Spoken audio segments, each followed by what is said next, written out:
રાધે રાધે, જય સિયારામ. આપણે ચરિત્ર ચાલી રહ્યું છે ગયા પ્રસાદ પંડિતજીનું.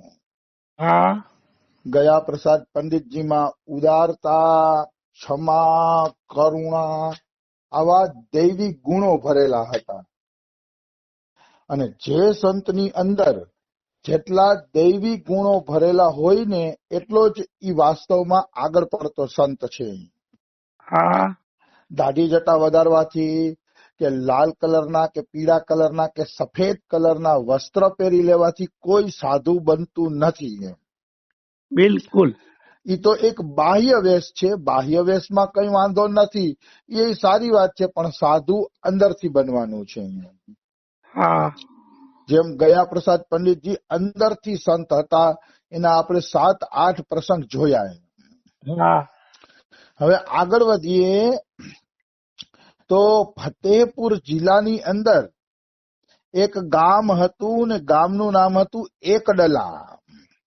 હા આ એકડલા ગામની ચર્ચા એટલે કરવામાં આવે છે કારણ કે ગયા પ્રસાદ પંડિતજીની પ્રાથમિક વિદ્યા એકડલા ગામમાં થઈ હતી. એટલે આપણે એકડલા ગામની ચર્ચા કરીએ છીએ. શ્રી ગૌરી દત્તજી ત્રિપાઠી ગયા પ્રસાદ પંડિતજીના શિક્ષા ગુરુ હતા. હા તો આજે એકડલા ગામ છે, એનું નામ એકડલા શા માટે છે? તો કે આ ગામનું નામ એકડલા એટલા માટે છે કે આખા ગામની અંદર અનેકો શિવજીના મંદિર છે. હા બીજા દેવી દેવતાના મંદિર તો એકાદ બે હશે, પણ ગામ આખું શિવ મંદિરથી ભરેલું હતું, એટલે આનું નામ પડ્યું છે એકડલા ગામ. એકમ ડમ લાલિત અર્થાત એકડલા, એક જ ડમરુધારી મહાદેવ આખા ગામમાં ફેલાયેલા છે, એટલે ગામનું નામ છે એકડલા. આવી વસ્તુ છે, એટલે આ ગામનું નામ એકડલા છે. તો એકડલા ગામની એક વિશેષ ઘટના ગયા પ્રસાદ પંડિતજી એના શિષ્યોને સંભળાવતા. હા ત્યારે ગયા પ્રસાદ પંડિતજી ગોવર્ધન આવી ગયા સંન્યાસ લઈને, સંસાર છોડીને, ત્યારે એમના શિષ્યો પૂછતા કે ગુરુજી તમે ભણતા ત્યારના કઈક અનુભવ સંભળાવો ને, એમ પૂછતા એના શિષ્યો. હા ત્યારે ગયા પ્રસાદ પંડિતજી કહેતા કે હું એકડલા ગામમાં ભણતો ને ત્યારે ત્યાં એક શિવજીના મંદિરની મેં એક કથા સાંભળી હતી. હા એ શિવજીના મંદિરની કથા એવી હતી કે ઈ મંદિરમાં એક આંધળો માણસ દર્શન કરવા માટે આવે, રોજે રોજ હા નિયમિત દર્શન કરવા આવે, અને વર્ષો થયા એનો ઈ નિયમ હતો. ગમે એવી પરિસ્થિતિ આવી જાય તો એ આંધળો માણસ લાકડી લઈને એકલો એકલો એકલો એકલો હાઈલે જાય અને હાલી અને ઈ શિવ મંદિરના દર્શન કરવા આવે. હા તો એક વખત ઘનઘોર વર્ષા થઈ, ઝંઝાવાત પણ આવ્યો અને માર્ગ પણ થોડોક અસ્ત વ્યસ્ત થઈ ગયો. આવો ઝંઝાવાત હોવા છતાં, માર્ગ અસ્ત વ્યસ્ત હોવા છતાં પણ ઈ વ્યક્તિ પડતો આખડતો શિવજીના મંદિરે ગયો. ધન્ય છે ને એની નિષ્ઠાને. વાહ. મનુષ્ય નિષ્ઠાથી કોઈ પણ કર્મ કરે ને એટલે ઈશ્વરને ચમત્કાર દેખાડવો જ પડે છે. હા ભલે ઘોર કળિયુગ લ્યો, માણસો કહે છે ઘોર કળિયુગ છે, ઘોર કળિયુગમાં પણ કોઈ વ્યક્તિ નિષ્ઠાથી હાલશે તો ભગવાનને ચમત્કાર દેખાડવો પડશે. હા એમાં કોઈ એટલે કોઈ શંકા નથી. બધા એમ કે છે કળિયુગમાં ભગવાન ન મળે, કોને ભગવાનને જોયા છે, ના બધી ફાલતુ વાતો છે. જેને ભજન નથી કરવું એની આ વાતો છે બધી. બિલકુલ. આજે ભગવાન મળે છે અને ચમત્કાર દેખાડે છે, એમાં કોઈ શંકા નથી. આવી વસ્તુ છે. તો પડતા પડતા ઓલો શિવ મંદિરે પહોંચ્યો ને તો થોડોક રસ્તો ભૂલાઈ ગયો હતો, એટલે દિવાલ હારે શિવના મંદિર હારે માથું ભટકાણું. હા અને માથું ભટકાતા જ શિવજી એના ઉપર પ્રસન્ન થઈ ગયા અને એના દિવ્ય નેત્ર અને આ નેત્ર બે નેત્ર ખોલી દીધા ભગવાને. વાહ. કારણ કે ભગવાન શિવજીએ જોયું કે નિષ્ઠાપૂર્વક મારા મંદિરે આવ્યો છે એટલે પટ કરતા એના નેત્ર ખુલી ગયા. ત્યારથી એને દ્રષ્ટિ પ્રાપ્ત થઈ ગઈ.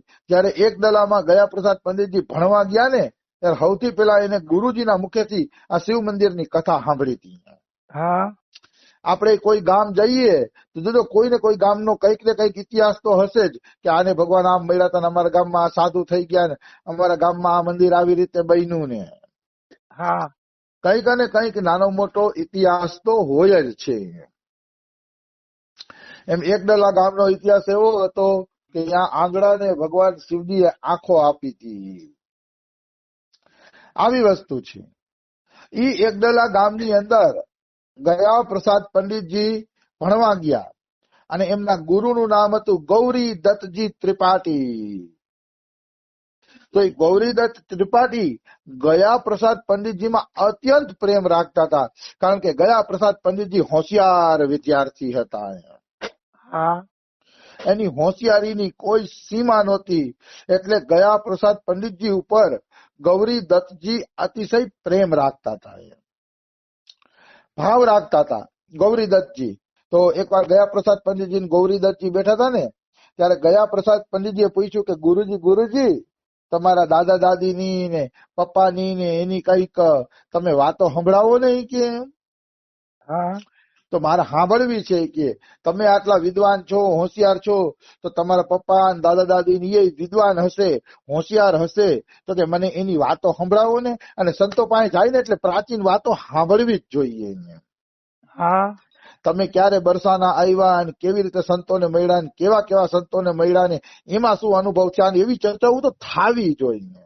હા ઈ ચર્ચા થાય ને તેમાંથી નવો નવો રસ નીકળે, નવી નવી અનુભૂતિ નીકળે અને બોલવા વાળો પાછલું યાદ કરે ને એનું ભજનનું પાછલું યાદ કરે ને તો એને રસ આવે એટલે આવી આવી સ્થિતિમાંથી ભગવાને અમને અહીંયા પહોંચાડ્યા. હા રસ આવે. એટલે ગયા પ્રસાદ પંડિતજીએ પૂછ્યું કે તમારા દાદાની ને એની વાતો કરો ને ત્યારે ગૌરીદત્તજી ત્રિપાઠી બોલે છે કે મારા દાદાનું નામ હતું ઋષિકલ્પજી. હા તો ઈ ઋષિકલ્પજી કે પ્રકાંડ વિદ્વાન હતા, શાસ્ત્રોના જાણકાર હતા અને એને શાસ્ત્રોને સંસ્કૃતમાં રચ્યા પણ ખરા. મતલબ શાસ્ત્રોની વ્યાખ્યા એને સંસ્કૃતના શ્લોકોમાં કરી. હા એવા વિદ્વાન હતા અને ગાયત્રી મંત્ર પ્રત્યે એમને વિશેષ પ્રીતિ હતી ગુરુજીને, ઋષિકલ્પજીને. આમ પણ પેલાનો બ્રાહ્મણ જનોય ધારણ કરે ને એટલે ગાયત્રી કોઈ દી ભૂલતો નહીં. ત્રણેય ટાઈમ ઈ ગાયત્રી કરતો. ઈ જમાનો હતો એક દિવસે. હા સાચા સંતે ક્યારે ગાયત્રી ભૂલવી જોઈએ નહીં. ગાયત્રી જપ જે જનોય ને એવું ધારણ કર્યું છે એના માટે છે. બાકી કોઈ ગાયત્રી મંત્ર ન જપતું હોય ને ન કરતું હોય ને તો એના માટે આદેશ તો છે જ કે સવાર, બપોર અને સાંજ ઈશ્વરનું સ્મરણ કરે. હા જે ગાયત્રી નથી કરતા, જન્મે એવું ધારણ નથી કરી, એને એવું નથી કે ઠાલા બેસવાનો આદેશ છે શાસ્ત્રનો. ઈ પણ એમ કહે છે કે સવાર, બપોર અને સંધ્યાના સમયે ઈશ્વરને યાદ કરો, ભજન કરો. હા તો ઋષિકલ્પજી આ રીતે વિદ્વાન મહાપુરુષ હતા, દૈવી મહાપુરુષ હતા.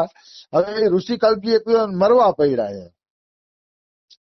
મરવા પડ્યા ને એટલે એની પત્નીએ પૂછ્યું કે ભાઈ હું પતિવ્રતા નારી છું, તમારા પગલે પગલે આખી જિંદગી હાલી છું, તો હવે મારે શું કરવું કે બતાવો. કે ત્યારે ઋષિકલ્પજીએ કીધું કે દેવી તારે છે ને 6 મહિના મારા પછી વિધવાનું દુઃખ ભોગવવું પડશે. કે હા આમ તો તું પતિવ્રતા નારી છો કે તે મારી ખૂબ સેવા કરી છે કે પણ તારાથી એક ભૂલ થઈ ગઈ હતી. કે હા ભૂલ તો બધા જીવથી થાય જ કે પણ તારાથી એક ભૂલ થઈ ગઈ હતી. એ ભૂલના કારણે 6 મહિના તારે વિધવાનું દુઃખ ભોગવવું પડશે. કે અને 6 મહિના પછી જા તું મારી પાસે પતિલોકમાં આવી જાય છે. કે વાહ મતલબ હું જે લોકમાં ગયો છું એ જ લોકમાં તું પછી આવી જાય છે કે ચિંતા ન કરતી. કે હા અને એને કીધું તું ઋષિકલ્પજીએ એવું જ થયું. એની પત્ની ઋષિકલ્પજીની પત્નીને 6 મહિના વિધવાનું દુઃખ રહ્યું. 6 મહિના પછી આસન ઉપર બેઠા બેઠા ભગવાનનું સ્મરણ કરતા કરતા એને શરીર છોડી દીધું અને એ પણ પતિજી આ ગયા તા ધામમાં વયા ગયા. વાહ વાહ ગયા પ્રસાદ પંડિતજીના ગુરુજી ગૌરી દત્તજી ત્રિપાઠીના દાદા દાદી આવા હતા કે બે જણા એક જ ધામમાં ભેગા થયા ગયા. એવા તો એના દાદા દાદી હતા ગુરુના. એમ તો આવા ગૌરીદત્તજી ત્રિપાઠીના પવિત્ર વંશમાં ગયા પ્રસાદ પંડિતજીને શિક્ષા મેળવવાનું સૌભાગ્ય મળ્યું. હા આ સૌભાગ્ય જ કહેવાય હો, તે તપસ્વી ગુરુ મળે. તપસ્વી ગુરુ નથી મળતા અત્યારે. હા આ સૌભાગ્ય કહેવાય. તો ગૌરીદત્તજી ત્રિપાઠીના ઘરે ગયા પ્રસાદ પંડિતજી ભણવા માટે ગયા. તો ગૌરીદત્તજી ત્રિપાઠીએ બધાય બાળકોને કીધું તું કે હું જમતો હોય ત્યારે પણ તમને કોઈ શંકા થાય, કોઈ પ્રશ્ન થાય તો નિસંકોચ મારી પાસે આવી જાવું. હા ધન્ય છે ગુરુને, એની ગુરુ આવા હોવા જોઈએ. એમ એ કે હું જમતો હોય ત્યારે તમને એમ થાય કે મારે ગુરુને આ પ્રશ્ન પૂછવો છે તો જમતો હોય ત્યારે પૂછવા આવી જાવું, તોય હું તમને જવાબ દઈ શકીએ. હા આને કહેવાય વિદ્યાના પ્રેમી. જેને વિદ્યા દેવી હોય ને, અત્યારે તો પૈસા લઈને કથા કરે છે અને કેવી રીતે સંગીતને ઢોલકા વગાડીને કથા પૂરી કરી નાખીએ. કારણ કે એને દેવાની ભાવના નથી, હાથથી પૂરા કરવાની ભાવના છે. પૈસા આવી ગયા ને હવે એમ કેમ હાથથી પૂરા કરી નાખો. અરે જેને દેવાની ભાવના હોય ને એ તો આવા ગુરુ હોય. એમ કે હું ભોજન કરતો હોય ત્યારે તમે સત્સંગ કરવા આવજો, મારી પાસે પૂછવા આવજો.